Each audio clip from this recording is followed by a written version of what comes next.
2 in 1 kurma பார்த்துருவோமா? சாதம், சப்பாத்தி 2க்குமே ரொம்ப சூப்பராக இருக்கும். குக்கரில் பொடியாக நறுக்கின உருளைக்கிழங்கு கூடவே முதல் நாள் இரவே ஊற வச்சுருந்த ஒரு கை நிறைய கொண்டக்கடலை, பச்சை பட்டாணி, தேவையான அளவுக்கு கல்லுப்பு, 1/4 டீஸ்பூன் மஞ்சத்தூள் சேர்த்துட்டு நல்லா கலந்துட்டு குக்கரை மூடி 3 விசில் வர அளவுக்கு நல்லா வேக வச்சு எடுத்துக்கலாம்.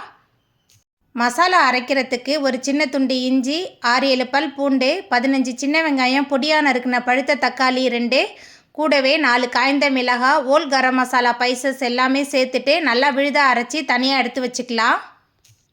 கொண்டக்கடலை, உருளைக்கிழங்கு நல்லா வெந்ததுக்கு அப்புறமா உருளைக்கிழங்கு மட்டும் தனியாக எடுத்து வச்சுக்கலாம். அடுப்பில் பாத்திரம் வச்சு எண்ணெய் சேர்த்துருக்கேன். எண்ணெய் சூடான பிறகு மிக்சியில் சேர்த்து அரைச்சி விழுது சேர்த்துட்டு பச்சை வாசனை போகிற அளவுக்கு நல்லா வதக்கிடலாம்.